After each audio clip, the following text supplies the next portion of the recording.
Assalamualaikum warahmatullahi wabarakatuh. Selamat datang kawan-kawan semuanya di channel Ngobrolin Horor. Masih bersama kami berdua di sini, ada Bro Ayung di sana yang mau berbagi kisahnya ke kawan-kawan semuanya. Dan sebelum kita menuju ke Bro Ayung, kami berdua tuh mau mengucapkan, mewakili Bro Ayung juga, terima kasih untuk kawan-kawan yang udah kasih support dalam bentuk apapun itu, besar dan kecil supportnya, terima kasih banyak. Juga kawan-kawan yang udah ngasih super thanks ke ke Ngobrol Horor, terima kasih banyak. Udah itu aja ya Bro Ayung. Monggo Bro Ayung, waktu dan tempat dipersilahkan, barangkali mau menyapa kawan-kawan di rumah terlebih dahulu. Baik, terima kasih atas kesempatannya Mas Biru. Seperti biasa, tanya apa kawan-kawan dulu di rumah. Assalamualaikum warahmatullahi wabarakatuh. Waalaikumsalam warahmatullahi. Bismillahirrahmanirrahim. Apa kabar kawan-kawan ngobor semua? Semoga semua dalam keadaan baik dan selalu bahagia kapanpun dan dimanapun saatnya. Amin. Kembali ada kami berdua, ada Mas Biru, ada saya di Ngobor, ngobrolin yang horor-horor. Semoga Anda semua, teman-teman semua masih selalu terhibur ya, Bi. Amin. Iya. Iya. Ini langsung aja, Bi. Ada sebuah kisah. Kisah ini dari Pak Sobari. Pak Sobari. Iya, mengisahkan peristiwa di masa lalu begitu ya. Tepatnya kira-kira awal tahun 70-an atau ya sekitar 70 lebih lah tahun segitu. Jadi mengisahkan tentang peristiwa horor yang dialamin sebuah keluarga begitu, Bi. Belum ada listrik ya waktu itu. Belum. Terus terang belum. Belum terang, Bi. Iya, belum. Belum terang. Waktu itu ya masih pakai patroma, lampu tempel seperti itulah. Dan settingannya emang di dusun, di desa begitu. Jadi menceritakan kisah seorang gadis bersama keluarga. Gadis itu bernama Sumiati, Bi. Itu daerah mana Bro? Masih daerah Sayong Mulun terus sana. Oh, masih Tegal ya? Masih Tegal atau udah masuk Brebes? Masuk Brebes. Udah Brebes. Jadi gadis tersebut namanya Sumiati. Itu seorang gadis cantik. Dulu kan kalau misalnya umur 14, 16, habis 14, 15 ya. 15, 16 tahun, ya namanya zaman dulu banyak yang udah dinikahin kayak gitu kan. Dan Sumiati tersebut usianya udah 17, Bi. Itu sebenarnya udah waktunya menikah. Tapi sejauh saat itu belum menikah pula. Tapi kalau secara penampakan dia itu lebih menonjol daripada gadis-gadis yang lain. Artinya lebih tinggi, lebih cantik, kulitnya pun bersih.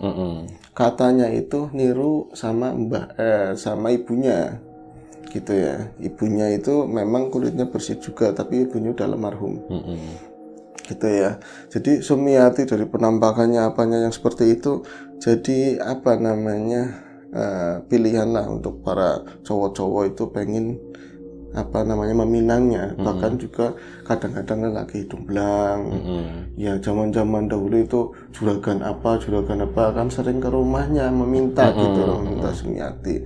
Meskipun sebagian besar dari mereka itu tahu Sumiati ya pas kalau ke rumahnya, pas waktu dengar itu ada gadis cantik itu namanya Sumiati, ya pas ke rumah baru ngeliat.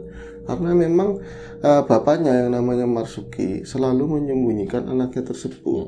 Selalu di rumah, nggak boleh kemana-mana kayak gitu lebih. Anak rumahan ya. Anak rumahan. Kalau misalnya harus keluar pun paling nyapu di luar itu pakai sapu yang anunan kelapa sabut itu loh. Belum ada ini sih. Lantainya belum keramik, dulu kan pasti tanah kayak gitu. Vacuum cleaner gitu ya. Tanahnya masuk semua jadi. Itu enak nih kalau situ. Kita ngerokok tinggal tek kayak gitu doang. Iya. Jadi bukan termasuk orang kaya, rumahnya juga rumah masih geribik pagernya, nyaman bambu kayak gitu. Terus ya latarnya ada, cuman dibikin rada tinggi dari tanah yang umum kayak gitu, kebun.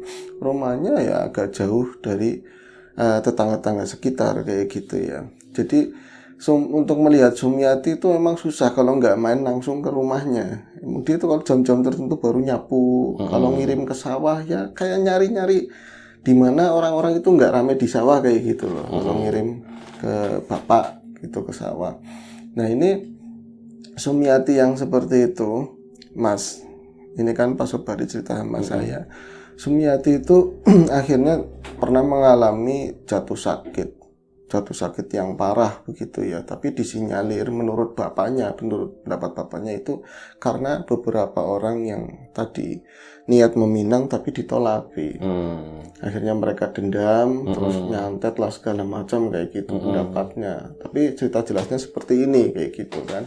Dijelasin bahwa Sumiati itu punya ibu namanya Asih. Esih apa sih ya? Esih. Punya ibu namanya Esih. Esih itu bukan orang Brebes, bukan orang Tegal, tapi orang seberang katanya, seberang pulau lah kayak gitu. Seberang kali. Gitu. Bisa jadi seberang kali. Yang pasti Pak Marzuki itu dapatnya dulu itu seneng-senengnya lagi pas di Jakarta kayak gitu kan. Akhirnya di Pinang. Nah, Esih itu punya penampakan yang mirip banget sama Sumiati. Ya tinggi, ya bersih, pokoknya molek banget lah seperti itu. Tapi ya tadi, Bi, namanya orang dulu kan kadang pengen mengadu nasib di kota, di Jakarta lah tentu ya biasanya. Itu sampai amleng-amlengan, jadi nggak pulang itu lama banget Marzuki kayak gitu. Pertama ya normal 2 bulan, 5 bulan, 6 bulan, belakangan itu di tahun tersebut mungkin ya. Ini mengisahkan Esih ya, Bi, Esih dulu ya. Esih itu sampai ditinggal suaminya si Marzuki itu sampai setahun lebih, bahkan Lebaran aja sampai nggak pulang si Marzuki. Akhirnya dijandakan oleh lingkungan sekitar, Bi. Esih itu tinggalnya di mana? Esih tinggalnya di situ di kampung. Jadi menikahnya ketemunya di Jakarta, terus menikah dibawa ke kampung, cuman suaminya doang yang ke sana. Iya, cuman suaminya aja yang merantau ke Jakarta, dia sama orang tuanya, suami berarti sama mertua kayak gitu. Tapi karena memang dulu kan nggak kayak sekarang, gampang komunikasi apa gitu kan. Suaminya amleng-amlengan nggak pernah pulang, bahkan mau setahun lebih nggak dinafkahi lah seperti itu. Akhirnya dijandakan oleh lingkungan kayak gitu loh. Dan karena penampakannya seperti itu, banyak yang berminat tentu, udah punya anak. Nah, anaknya itu Sumiati ya masih kecil lah kayak gitu. Nah itu setiap hari ada orang nanyain ya kan, kalau ini udah janda kan si tadi ya Esih, saya mau niat meminangnya kayak gitu, tapi kan orang Esihnya juga yang nggak mau karena dia memang masih punya suami. Mertuanya juga sama, itu kan menantu saya, masih ada anak saya kayak gitu. Tapi karena kecantikan kadang-kadang ujian gitu ya, ada orang yang memahami, ada orang yang ngotot. Bahkan itu ada salah satu juragan besar gitu ya, juragan padi, itu niatnya mau dinikahin buat anaknya, mau diarah anaknya loh, buat anaknya itu, sampai dia datang sendiri, si anak laki-laki tersebut, bujang itu datang sendiri, apalagi setelah ngeliat bener-bener pengen ngebet banget lah sama si tadi Esih, punya anak nggak apa-apa janda, wis pokoknya kamu nanti mulia dinikahin sama saya anaknya juragan, kamu enak daripada hidup kayak gini. Tetap aja nggak mau. Nah dibantu lagi karena nggak mau, pakai bayar orang gitu loh, ibu-ibu ke sana buat meyakinkan orang tuanya supaya bolehin si tadi, supaya si itu mau sama anak juragan tersebut. Itu tetap aja ditolak. Sampai suatu ketika sekeluarga itu datang ke sana bawa macam-macam, berikut duit segala macam, lebih bahwa ini wis gen melu aku ikut sama saya nikah, kamu itu kalau udah nggak dinafkain, kamu udah bukan suaminya, bukan istrinya Marzuki lagi kayak gitu kan. Tetap harus bersikeras sampai bapaknya Marzuki, sebut saja namanya Tomo, itu marah, Bi. Saya itu nggak bakalan jual anak, apalagi ini menantu, katanya begitu, Bi. Lah wong anak saya masih hidup, biar kata dia belum pulang sejauh ini, saya yakin dia masih hidup. Kalau nggak nafkahi ya mungkin karena ada masalah. Saya nggak mungkin, kalau misalnya si Esih itu anak saya sendiri pun saya nggak bakalan jual demi harta kayak gitu ya. Saya nanti hidup enak karena tadi anak saya dijodohin sama anak saya nggak mau. Enggak, pokoknya itu anak menantu ya anak saya. Itu ditolak dengan keras, biar akhirnya karena berulang kali ke rumah kayak gitu. Nah setelah kejadian tersebut 2 bulannya si Esih mulai jatuh sakit. Nah sakitnya itu nggak lumrah lah, jadi akhirnya menimbulkan fitnah dan segala macam. Karena apa? Dia itu sakitnya tadinya kan biasa-biasa aja ya. Terus sakitnya ada sakit di sini bagian perut tuh kayak orang hamil, Bi. Jadi tahu-tahu melendung perutnya gede, kayak gitu mulai gede. Tapi persis mirip kayak orang bunting beneran kan nggak terlalu langsung mencolok begitu ya. Mipil pelan-pelan, lama-lama mencurigakan. Jadi fitnah buat keluarga, buat lingkungan kayak gitu. Jangan-jangan Esi itu punya cem-ceman, punya gandengan orang siapa kayak main sama siapa kayak gitu. Itu selalu ditutupi sama keluarga, sama orang tuanya Marzuki ya, sama menantunya. Sampai suatu ketika kalau orang hamil biasanya kan ada penambahan berat badan. Satu ininya makin gede, badan tambah segar. Kalau itu kebalikannya, Esi itu makin kurus kering. Esi makin kurus kering, tubuhnya mulai menghitam dan balungan itu mulai kelihatan kurus sampai perutnya itu diceritakan sama Pak Sobari sampai benar-benar gede banget, nggak umum kayak bukan orang mau ngelahirin. Itu sakit selama 6 bulan udah gede banget perutnya. Nah di situ orang-orang mulai spekulasinya beda lagi. Ini bukan hamil tapi ada yang nyantet karena tadi ya banyak yang ditolak kayak gitu. Bahkan mertuanya sendiri ini pasti anaknya juragan inilah yang kemarin itu ditolak. Ya kalau dulu kan paling pendapatnya ke situ jalurnya. Nah Marzuki pun belum ada kabarnya sampai suatu ketika Pak Sobari kan ngomong si mertuanya itu Pak Tomo pernah bermimpi kalau Esih itu ada di ini liang lahat yang baru digali begitu ya Bi. Dia itu anaknya itu ada di situ dengan perut yang gede banget. Ya, anak menantu. Esihnya Esih itu ada diterbaringkan di situ, tapi kayak tangannya itu dipantak-pantak begitu loh. Bukan posisi kayak mayat pada umumnya. Dia benar-benar kayak pakaian biasa, cuman dipantak tangan kakinya, terus diuruk paksa sama seseorang yang bajunya hitam-hitam. Terus si Pak Tomo itu pengen ngambil ya, pengen nolongin, nggak boleh. Cuman anehnya yang ngalang-ngalang itu bajunya hitam, mukanya juga hitam semua. Aja ya wis gitu. Aja ya bisa apa sih gitu. Ya enggak. Sampai teriak-teriak dia mimpi kayak gitu sampai berulang kali mimpi kayak gitu. Dan kondisi Esi semakin parah, suaminya pun akhirnya pulang, tak dapat kabar dari mana kayak gitu. Dan dia sangat menyesal sekali kan sampai istrinya seperti itu. Ngomong alasannya, saya itu kenapa nggak pulang? Dulu spekulasi usaha sampai hutang-hutang sampai sama rentenir. Jadi buat mulangin uang pokok aja susah, apalagi anakannya Bi.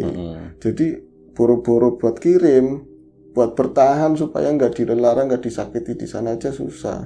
Tapi ini saya itu nyelos karena dapat kabar kalau istri udah sakit seperti ini.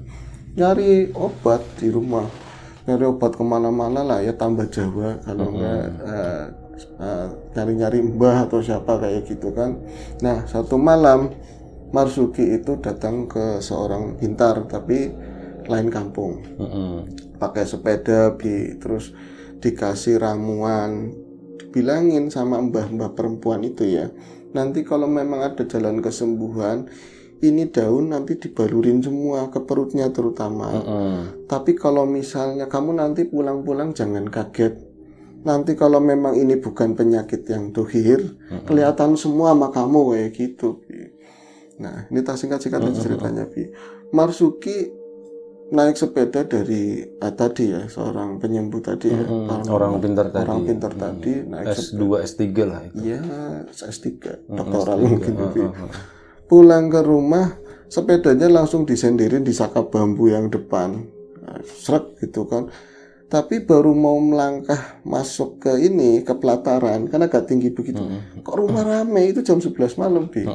Jam 11 malam kok rumah rame, banyak yang ngomong, pating gemrengseng di dalam gitu loh. Tapi kalau bapak saya, kalau ada tamu, biasanya tuh jam 9 aja udah pulang. Terus patromaknya pasti dipompa terang gitu. Oh ini kok masih redup, tapi banyak orang di dalam. Akhirnya kan curiga-curiga, ada apa ya, istri lagi sakit, pikiran kemana-mana Bi. Tapi kok makin dekat, makin melangkah menuju pintu, suara obrolan itu nggak dia kenalin sama sekali. Waktu itu udah punya anak ya? Udah. Suara obrolan itu nggak dia kenalin sama sekali, jadi omongannya bukan omongan manusia Mas katanya. Bahasa Inggris mungkin. Bahasa Inggris. Inggris masih manusia, Bi. Bahasa Rusia. Rusia gitu ya, bahasa Zimbabwe ke sana lah, bahasa susah gitu. Jadi bahasanya itu kalau Pak Sobari niruin, mungkin dia ngarang atau apa nggak tahu ya. Oh kayak gitu, Bi, nggak jelas tapi keras. Akhirnya kan, kok di dalam banyak orang, suaranya laki-laki semua, tapi obrolannya nggak bisa dikenalin. Ini bahasa apa? Karena takut, curiga, mulai merinding itu Marzuki, ya rumahnya Gribibi itu kan bisa diintip dari bolongan. Dari bolongan itu, orang dulu biasanya punya bangku yang panjang. Apa namanya? Rusbang. Rusbang. Itu bolak-balik ada bangku panjangnya gitu ya. Di tengah mejanya gede. Itu ada orang adep-adepan itu banyak, Bi. Yang mungkin lebih dari 8 orang lah. Kira-kira segitu 8 orang adep-adepan semua. Rapat gitu ya. Rapat PKI gitu. Kayak rapat kayak gitu, Bi. Kayak pengen ada laten gitu. Tertentu lah, ada rencana tertentu. Tapi ngomongnya nggak jelas. Lu siapa, kata Marzuki, itu siapa orang di dalam? Bukan kawan-kawannya Bapak. Itu dia padahal ngeliat tapi nggak ngeliatin mukanya. Penasaran sama ini ngomongin apa kayak gitu loh. Terus lama-lama karena gelap itu, ini bajunya memang hitam apa karena gelap? Oh, ditegesin emang bajunya hitam semua. Bajunya hitam semua. Lah yang bikin dia ngeh ini bukan manusia jelas. Mukanya itu sama semua, Bi. Sama semua, muka seorang laki-laki yang gak ganteng sama sekali katanya. Jelek lah, untuk zaman itu udah jelek banget. Semua itu sama. Tapi yang sebelah sini kan karena sama dia itu nggak bisa dilihat. Tapi pasti juga sama. Wah, ini gawat, jangan-jangan ada hubungan sama istri. Diberani-beraniin udah kadung, pintu itu nggak diketuk uluk salam lagi, jadi bareng sama assalamualaikum mau duduk bro kayak gitu. Itu aneh, kata Pak Sobari. Pas dibuka pintu itu tadi area rusbang, ruang depan itu nggak ada orang sama sekali, Bi. Kosong. Oh, saat diintip ada, begitu masuk ke dalam nggak kosong. ada. Tapi justru berganti ada suaranya di belakangnya dia. Itu dia kan baru masuk selangkah, loh kok suaranya kan ananing buriku ada di belakangku, ada yang lirik ke belakang. Itu ternyata pelataran kan nggak terlalu gede-gede banget ya, paling ke sana ada 5 meter, 6 meter gitu, muter begitu. Pria-pria itu ada di situ yang berbaju hitam. Mungkin mereka gitu kan, karena memang gelap banget kan, cuman kelihatan siluet-siluetnya. Tapi mereka nggak ngomong. Jadi tadi doang pertama ada suara kayak omongan yang di dalam, tapi mereka baris di situ. Akhirnya pikirannya karena udah keasupan tadi ya, omongannya orang tuanya, jangan-jangan istrimu disantet. Terus Mbak Dukun juga ngomong, orang pintar tadi, nanti kamu ngeliat sendiri ada apa di rumah. Ini daun-daunan. Si Marzuki langsung buang, langsung ke arah kamar. Jadi ruang tengah, loh langsung kedengeran istrinya lagi teriak-teriak kesakitan, bener-bener kepayahan. Yang aneh, dia itu ngelihat, berarti ngelewatin rumahnya, kamar bapak ibunya itu kebuka, tidur, kelon, Bi, pelukan kayak gitu, ayam-ayaman, Bi. Nggak ngedenger. Kayak nggak denger, ngorok, bapaknya ngorok, ibunya ngorok kayak gitu. Dia sempat berhenti, tega-tega temen sampai kayak gitu, kok teganya ada orang teriak-teriak begitu sampai nggak denger. Apa jangan-jangan selama ini kayak gini udah biasa. Tapi dibuang pikiran itu, dia langsung ke arah kamarnya ya, kamarnya tadi si Esi. Itu ngelihat anaknya udah telungkup di bawah, posisinya di bawah, cuman kelihatan bajunya agak putih karena gelap sih, lampu tempel, lampu tempo kayak gitu. Tapi pemandangan yang paling tragis, di amben, di depan itu istrinya memang terlentang, kelihatan perutnya gembung begitu. Itu anaknya tuh maksudnya siapa? Sumiati. Sumiati udah tengkurap di bawah. Tahu itu tidur apa pingsan nggak ngeh. Dia konsentrasinya ke istrinya, bener-bener lagi terlentang begini, terengah-engah, teriak-teriak. Nah itu ada makhluk-makhluk hitam, tapi kecil-kecil banget katanya. Bisa kayak Lilliput mungkin ya kalau sekarang segitu. Jadi kata Pak Sobari, Marzuki itu kayak orang-orang kecil itu kayak gelas gede, segede gelas itu, kecil-kecil. Tapi kelihatan dari lampu tempel itu memang bentuk orang. Itu kayak bawa palu gada, itu perutnya dideng-deng gitu, kayak buat tabuhan. Banyak jumlah. Banyak di atas perut, dan perutnya itu nggak ketutupan, memang bener-bener kayak dibuka begitu loh, nyampe ke nenen begitu ya. Itu muter-muter, mereka itu jalan antara tahu nginjek perut atau enggak, yang pasti muter-muter buat tabuhan kayak gitu loh, dang deng. Ada musiknya apa enggak Pak? biar nggak terlalu tegang. Ya bu nggak tahu ceritanya kayak gitu, kayak ditabuin begitu tuh teriak-teriak kesakitan. Jadi mbas itu Marzuki langsung ngeteter, lemes, nggak punya daya sama sekali ngeliat kayak gitu kan. Lobet ya. Lobet, langsung lobet, tapi suara masih bisa. Allah kok masih bisa teriak seperti itu. Astagfirullahaladzim, lu kabeh banget seperti itu ngomongnya Bi. Itu langsung celap hilang yang kecil-kecil itu. Nah di ruang tengah itu kedengeran suara orang banyak banget, tapi suaranya kayak tadi lagi, nggak jelas gitu. Nggak jelas. Suaranya nggak jelas. Langsung dia menghambur ke arah tadi ya istrinya, dibangun esi kamu cuman cengap bener-bener orang kayak orang sholah gitu ya, orang-orang sekaratul maut. Dia langsung menghambur ke depan, ngelihat makhluk-makhluk itu aneh. Jadi yang lain yang gede-gede tadi ya ada di situ, yang kecil-kecil yang bawa gada-gada itu Bi, itu berubah sama gedenya kayak orang biasa, tapi dia bawa keranda. Bawa keranda, dan yang paling bikin ngeri kata Pak Sobar itu, yang di atas itu ya Sumiati. Sumiati persis dengan perut yang seperti itu, lagi menuju keluar ke arah kebun kayak gitu, dan pintunya terbuka. Ini kan bingung kan Marzuki, itu ada istri saya di dalam, siapa? Dia balik lagi, itu ternyata istrinya udah nggak ada, udah meninggal lah kayak gitu. Nah dari itu sendiri makanya Marzuki itu merasa bersalah banget atas hal yang kemarin. Dia ninggalin istri karena tadi pengen berubah kehidupannya ya, sampai nyampakin istri sampai jadiannya kayak itu sampai meninggal. Akhirnya Sumiati itu ternyata pingsan Bi, yang letak itu loh, posisinya pingsan. Atau ditanyain ngelihat makhluk hitam-hitam cilik katanya kecil, itu dia ketakutan pingsan. Nah akhirnya makin gede udah mirip banget sama ibunya, dia itu ngekang si Sumiati, nggak boleh keluar, nggak boleh kemana-mana, bahkan nggak boleh sekolah. Cuman SD aja kelas 2 disuruh berhenti, nggak boleh sekolah. Nah Marzuki sendiri lama-lama juga sakit.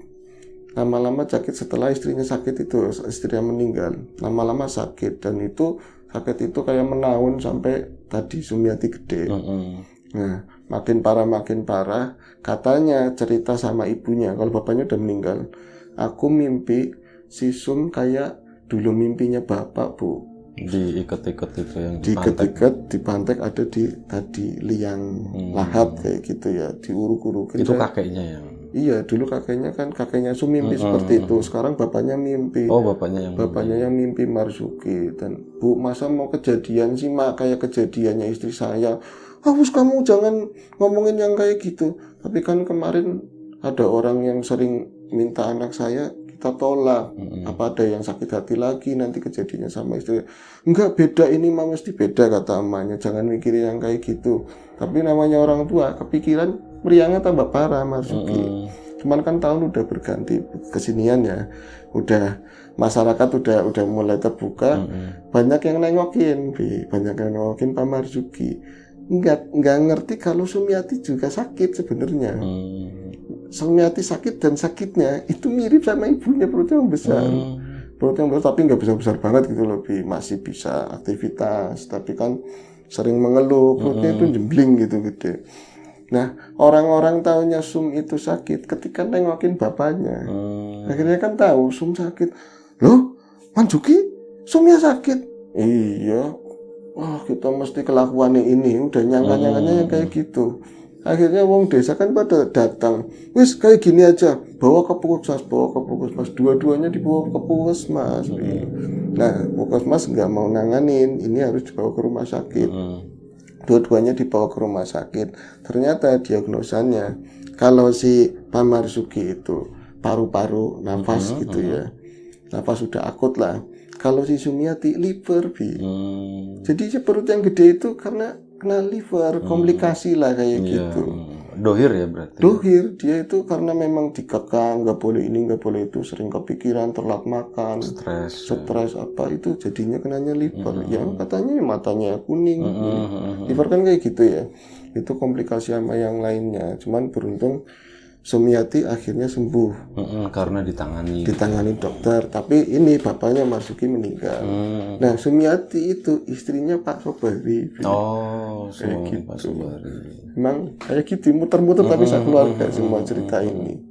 Jadi kalau yang pertama ya Berarti istrinya Pak Sobari cantik dong. cantik, Cantik. cantik. Ayo kita main ke sana. Jangan udah tua, Pak Sobari Tua udah tua. sekarang. Ya mungkin cucunya lah. Ya ponakannya atau keponakan anaknya gitu. Iya. Udah gitu aja bro. Iya, Baik, bro, baik. asli. Oke. Ya ngerti. Pak Sobari ini siapa sih? Pak Sobari ya jauh. Nggak kenal ya. Oke, terima kasih Bro Ayung. Kawan-kawan di rumah juga terima kasih. Itu ya mungkin sesuatu yang dikira penyakit kayak gitu, tapi ternyata sebenarnya itu penyakit medis juga bisa jadi gitu ya Bro Ayung ya. Ya langkah baiknya kalau misal sakit-sakit gitu, pertama pergi ke medis dulu. Kalau medis sudah angkat tangan atau gimana, baru cari alternatif. Alternatif lain, betul. Oke, terima kasih Bro Ayung, terima kasih kawan-kawan di rumahnya. Terima kasih kawan-kawan di rumah semua. Mohon maaf kalau misalnya ada sesuatu yang nggak berkenan di mata, di hati, di telinga kawan-kawan semuanya, mohon dimaafkan. Doa terbaik dari kami untuk kawan-kawan semuanya. Terima kasih. Duka cita masih menyelimuti Cianjur sana ya. Semoga siapapun yang sekarang bekerja membantu di sana dipermudah, sama kawan-kawan barangkali ada yang ingin menyumbang, berdonasi untuk meringankan derita saudara-saudara kita di Cianjur sana. Silakan berdonasi, tapi bukan melalui ngobrol horor ya. Betul. Kami hanya ini doang, menyampaikan aja kayak gitu seperti itu. Biarkan nanti pihak-pihak yang berwenang melakukan hal itu yang mengumpulkan donasi tersebut. Terima kasih banyak. Sampai jumpa di episode selanjutnya. Ngobrol horor, jaga kesehatan kawan-kawan semuanya. Assalamualaikum warahmatullahi wabarakatuh.